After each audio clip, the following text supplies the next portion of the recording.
মাদ্রাসার প্রতিষ্ঠাতা এবং পরিচালনা পর্ষদের সম্মানিত ভাইস চেয়ারম্যান জনাব আলহাজ গোলাম নবী আলমগীর সাহেব, উপস্থিত ভোলা জেলা বিএনপি সম্মানিত সেক্রেটারি, বাংলাদেশ জামাত ইসলামের সম্মানিত আমির, ইসলামী আন্দোলনের সম্মানিত সভাপতি সেক্রেটারি, হেফাজত ইসলাম বাংলাদেশের সম্মানিত সভাপতি সেক্রেটারি সহ সকল ইসলামিক অন ইসলামিক সকল ইসলামিক রাজনৈতিক দলের নেতৃবৃন্দ, আজকে আমরা যেই এই জনসমুদ্রে আজকে প্রমাণ করে মাওলানা আমিনুল হক নোমানী কি ধরনের মানুষ ছিলেন।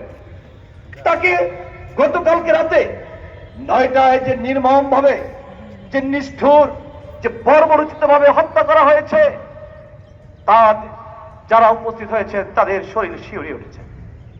কত নির্মম, কত নিষ্ঠুর।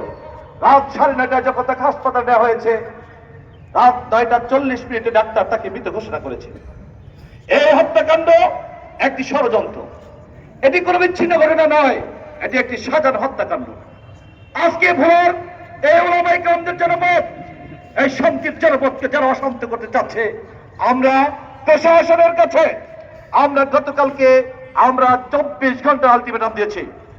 তাকে অনতি বিলম্বে তার হত্যাকারীদেরকে গ্রেপ্তার করুন। তার 3টি ছোট্ট বাচ্চা, 2টি ছেলে, 1টি মেয়ে, তার পরিবার, আজকে তাদের যে সুখের মাতম, বুক ফেটে যায়। আজকে আমরা প্রশাসনকে স্পষ্ট করে বলতে চাই, আমরা সরকারকে বলতে চাই, আমরা কোন দেশে বসবাস করছে। আজকে একজন মানুষ, একজন আলেম তার নিজ ঘরে নিরাপদ নয়, তার ঘরে তাকে হত্যা করা হচ্ছে। আমরা দেখেছি সেনাবাহিনীকে ম্যাজিস্ট্রেসি পাওয়ার দিয়ে মাঠে নামানো হয়েছে। আমরা তো ভোলার পথে একদিনও ভোলার সেই নৌবাহিনীকে দেখিনি। তারা কি করে? তার দেশটাকে এইভাবে ছেড়ে দিয়ে আজকে ঘরে ঘরে মানুষ হত্যা, খুন, মানুষের আজকে নিরাপত্তা নেই, এভাবে একটি দেশ চলতে পারে না। সংগ্রামী ভাইরা, আজকে আমরা আমিনুল হক নোমানীর এই মৃত্যু দিনে আমি তার রুহের মাগফিরাত কামনা করছি। মহান রব্বুল আলামিনের কাছে কায়মন ভক্তির প্রার্থনা করছি, মহান রব্বুল আলামিন যেন তাকে জান্নাতুল উচ্চ মাকাম দান করেন এবং তার শোকসন্তপ্ত পরিবারকে ধৈর্য ধারণ করার তৌফিক দান করেন। আমাদের এই জানাজার মধ্য দিয়েই আমাদের এই দাবি শেষ নয়, বিচার শেষ নয়। আজকে জানাজার উপস্থিত হাজারো হাজার জনতার মাঝে আমরা একটি কর্মসূচি নির্ধারণ করেছি। এই হত্যাকাণ্ডের বিচার না হওয়া পর্যন্ত আমরা ঘরে ফিরে যাব না। আমরা প্রশাসনকে স্পষ্ট করে বলে চাই, আমরা একটি কর্মসূচি ঘোষণা করেছি এবং আগামী দিনে যে আন্দোলনটি চলবে, সেই আন্দোলনটি হবে ভোলা জেলা সর্বস্তর তৌহিদি জনতার ব্যানারে। এই আন্দোলনে আজকের আমরা আপনাদের কাছে একটি কর্মসূচি ঘোষণা করছি।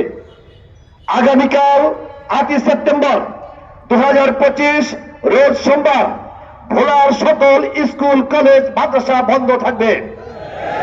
আগামীকাল রোজ সোমবার ভোলার সকল স্কুল, কলেজ এবং মাদ্রাসা বন্ধ থাকবে।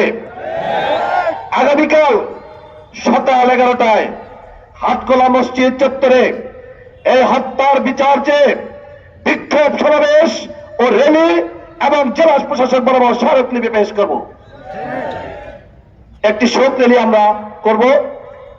আগামীকাল 11টায় হাটকোলা মসজিদ চত্বরে সকল স্কুল, কলেজ, মাদ্রাসার শিক্ষক, ছাত্র, অভিভাবক এবং ভোলার সর্বস্তরের জনতাকে উপস্থিত হয়ে এই নির্মম হত্যাকাণ্ডের বিচার চাওয়ার জন্য আমরা উদাত্ত আহ্বান জানাচ্ছি এবং আগামী 48 ঘন্টার মধ্যে প্রশাসনের কার্যকরী পদক্ষেপ দৃশ্যমান না হলে সাংবাদিক সম্মেলনের মাধ্যমে কঠোর কর্মসূচি ঘোষণা করা হবে। আমরা এই কর্মসূচি আজকের এই জানাজা থেকে আমরা ঘোষণা করলাম। আমি পরিশেষে আবারও মহান রব্বুল আলামিনের দরবারে ভোলা দারুল হাদিস কামিল মাদ্রাসার সম্মানিত মুহাদ্দিস মরহুম মাওলানা আমিনুল হক নোমানীর বিরাত্মার মাগফিরাত কামনা করে উপস্থিত সকল তৌহিদি জনতার প্রতি ভোলা দারুল হাদিস কামিল মাদ্রাসার পক্ষ থেকে কৃতজ্ঞতা জানিয়ে আমি আমার সংক্ষিপ্ত শেষ করছি। আমালাইনা ইল্লা বালাগ।